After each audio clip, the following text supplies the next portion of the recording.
नमस्कार मित्रांनो, स्वागत आहे तुमचं आपल्या अकॅडमिक ट्रेनर या यूट्यूब चॅनलवर.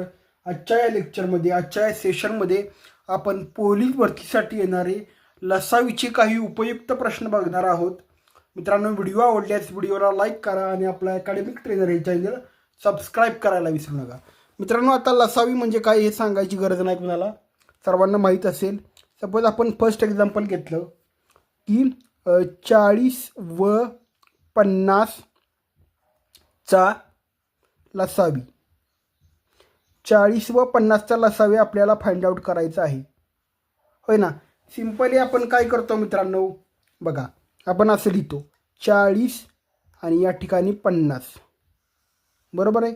काय करणार आहे आपण, बघा काय करायचं आहे, बघा 40 आणि 50 या दोन्ही पण संख्येला भाग जाणारा सगळ्यात छोटा अवयव, होय ना, मूळ अवयव. मूळ अवयव कोणता असणार आहे, 2 असणार आहे, होय ना. आता 2 जर 50ला भाग दिला तर आन्सर किती येणार आहे, 25 येणार आहे. 2 40ला भाग दिला आन्सर किती येणार आहे, 20 येणार आहे. आता वन्स अगेन काय करायचे, अशी संख्या शोधायची आहे की 20 आणि 25, होय ना. अशी संख्या शोधायची आहे की 20 आणि 25ला पण तिनं संपूर्णपणे भाग दिला पाहिजे, बरोबर आहे. तर ती संख्या कोणती आहे मित्रांनो, ती संख्या आहे 5, बरोबर आहे. आता 5 पासा 25 आणि 5 चोक 20, बरोबर आहे. म्हणजे 4 आणि 5 आलं. आता या काय आल्या, मूळ संख्या आल्या, म्हणजे 4 ही मूळ संख्या नाही, बरोबर आहे. वन्स अगेन काय होणार आहे मित्रांनो, 2 भाग जाणार आहे. इथं 2 भाग गेल्यामुळे 5 ॲज इट इज लिहा, तर 2 लिहा, 2 दुणे 4.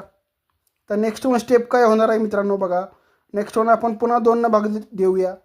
2 भाग दिला पण 5 ॲज इट इज राहिले, 2 1 2. नेक्स्ट वन काय होणार आहे, पुन्हा 5 भाग देऊया. 5 5 1 5, 1 ॲज इट इज राहणार आहे, बरोबर आहे. म्हणजे इथं 1 1 आलं, इथं म्हणजे हे न्यूट्रल झालं.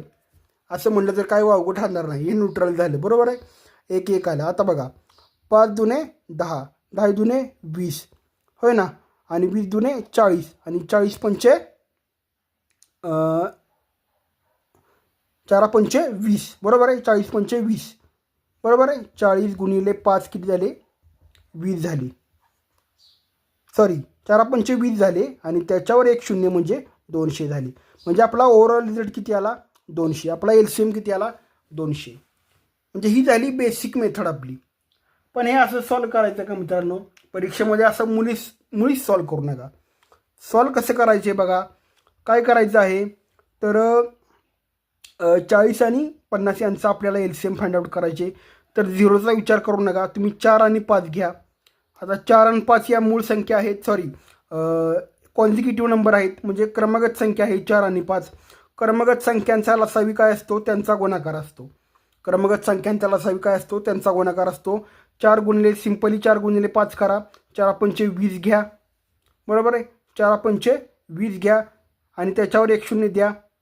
म्हणजे किती आलं आपलं आन्सर, 200 आलं, 200 आलं. किंवा 40 गुणिले 50 तुम्ही 2000 जर आन्सर काढलं, 2000 आन्सर काढलं, 2000 पण LCM होऊ शकतो मित्रांनो. पण मित्रांनो, ज्या वेळेला तुम्हाला 2000 आहे आणि पर्यायामध्ये त्याच्याबरोबर 200 आकडा आहे, तर तुम्हाला आन्सरमध्ये 200च लिहावं लागतं. कारण आपल्याला LCM शोधायचे, लहानात लहान लघुत्तम साधारण विभाजक शोधायचे आहे, त्यामुळे आपल्याला 200 लिहावं लागतं. 2000 पण आन्सर होतं, पण आपल्याला 200 लिहावं लागतं. फक्त मित्रांनो कसं असतंय, आपल्याला ज्या वेळेला आपण प्रश्न सोडवतो त्यावेळेला आपल्याला हा विचार करायला लागतो की काय विचार करावा लागतो की 200 हे आन्सर आहे, 2000 नाही, कारण लघुत्तम साधारण विभाजक शोधायचा आहे. म्हणजे अशा पद्धतीने आपण हा लसावीचा प्रश्न परीक्षेमध्ये फेस करायचा असतो, होय ना. परीक्षेमध्ये कसं असतं की कमी वेळामध्ये जास्त प्रश्न आपल्याला सॉल्व करावे लागतात, वेळ खूप महत्त्वाची असते. दुसरं एक्झाम्पल घेऊया आता, 11 गुणिले 13. 11 गुणिले 13. आता वन्स अगेन काय आहे मित्रांनो, 11 आणि 13 या मूळ संख्या आहेत, बरोबर आहे. मूळ संख्या आहेत, बरोबर आहे. आता एक नॉलेज या ठिकाणी आपल्याला येतं, याला मी जोडमूळ संख्या म्हणू का, हो जोडमूळ म्हणू का. जोडमूळ संख्या म्हणलं तर हे बरोबर आहे का मित्रांनो, बरोबर आहे. या जोडमूळ पण संख्या आहेत. मग मूळ संख्या किंवा जोडमूळ संख्या ज्या वेळेला यांचा आपण LCM काढतो त्यावेळेला यांचा LCM काय असतं मित्रांनो, रूल काय आहे, या दोघांचा गुणाकार. या दोघांचा गुणाकार म्हणजे त्यांचा LCM. सपोज आपण लिहिला 11 गुणिले 13, होय ना, 11 गुणिले 13 यांचा गुणाकार करायचे. पण आता हा पण गुणाकार करण्याची एक पद्धत आहे मित्रांनो, मेथड आहे. ही कोण सांगत नाही तुम्हाला, या ठिकाणी मी सांगतो तुम्हाला. काय करा, 11 गुणिले 13 करा. 13 गुणिले 11 केलं किंवा 11 गुणिले 13 केलं, एकच ॲन्सर येणार आहे. बरोबर आहे. आता 11 गुणिले 13 आपल्याला करायचं आहे. तुम्ही 3 ॲज इट इज लिहा, 3 ॲज इट इज लिहा. आता 3 अधिक 1 करा, 3 अधिक 1 करा, 4 घ्या. बरोबर आहे. आणि 1 ॲज इट इज लिहा. म्हणजे ओव्हरऑल रिझल्ट आपला किती आला, 143. आणि हाच यांचा LCM आहे. आणि हेच उत्तर आहे. म्हणजे परीक्षाभिमुख उत्तरं कशी सोडवायची मित्रांनो, परीक्षेमध्ये पेपरमध्ये एक्झाम्पल आपण कसे सॉल्व करायचे हे आपण पाहतोय. आता बघा, नेक्स्ट वन एक एक्झाम्पल घेऊया आपण. सपोज आता 22 आणि 24. वन्स अगेन आपल्याला एक LCM दिलेला आहे शोधायला, 22 व 24. आता काय करायचं आहे, आता सिंपली या संख्येकडे आपण जर पाहिलं मित्रांनो, 22 आणि 24, बरोबर आहे. तर आपल्याला काय जाणवतं आहे की या संख्या ज्या आहेत त्या समसंख्या आहेत आणि कॉन्झिक्युटिव्ह आहेत, म्हणजे क्रमगत समसंख्या आहेत. 22 आणि 24, 22च्या पुढची समसंख्या 24.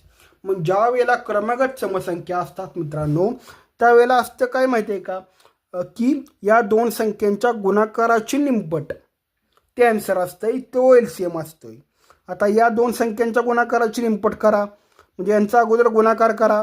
पण गुणाकार करण्याची पद्धत पण कशी वापरायची आहे बघा. 24 गुणिले सपोज आपण लिहिलं 22. आता आपण हे याच्यामध्ये बसवणार आहे, होय ना. हे जे आपण सॉल्व केले ना, होय ना, ही जी ट्रिक वापरली इथं 11 गुणिले 13, तर ती ट्रिक आपण इथं बसवणार आहे. कशी बसवणार आहे बघा. 24 गुणिले 22 आहे.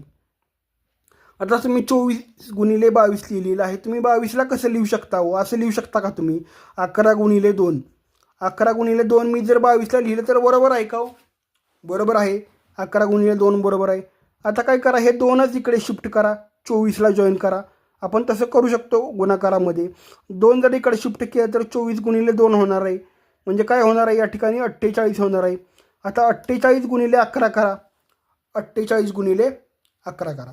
48 गुणिले 11 जर तुम्ही केलं तर किती होणार आहे बघा. आता 8 ॲज इट इज लिहिणार आहे तुम्ही, बरोबर आहे. 8 आणि 4 12 करणार आहे, कॅरी 1 होणार आहे आणि 4 आणि 1 5 होणार आहे. म्हणजे आपला रिझल्ट किती आला, 528. पण हा ओव्हरऑल रिझल्ट आहे का, आपला आन्सर आहे का, नाही मित्रांनो. आपल्याला काय करायचे आहे, याची निमपट करायची आहे.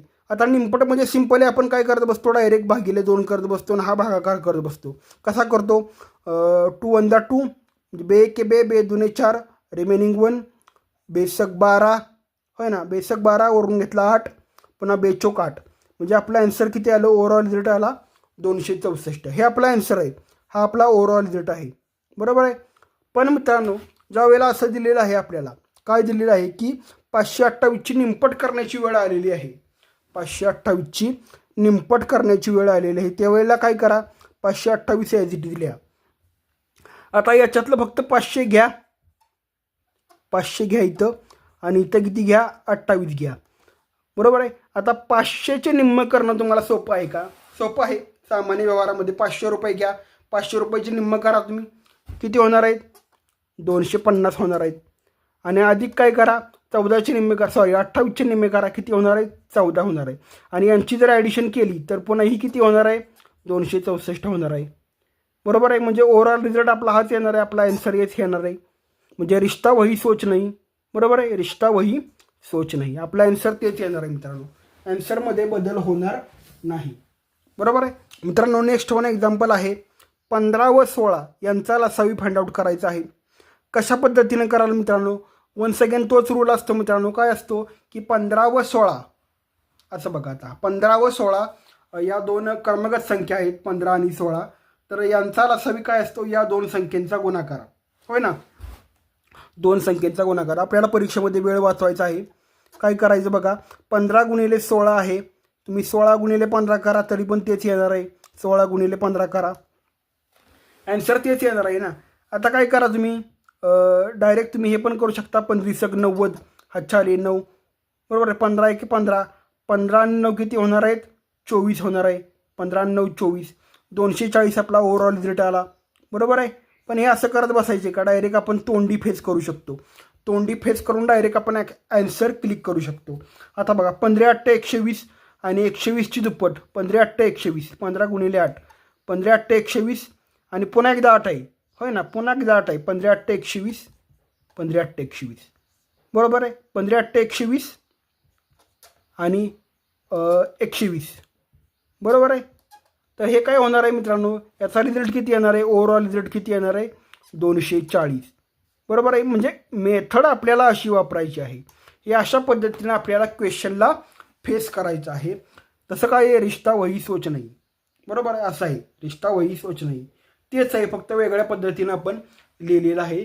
परीक्षेसाठी कसं उपयुक्त आहे ते पाहिलेलं आहे. मित्रांनो व्हिडिओ आवडल्यास व्हिडिओला लाईक करा आणि आपलं अकॅडमिक ट्रेनर हे चॅनल सबस्क्राईब करायला विसरू नका. व्हिडिओ शेअर करायला विसरू नका. धन्यवाद.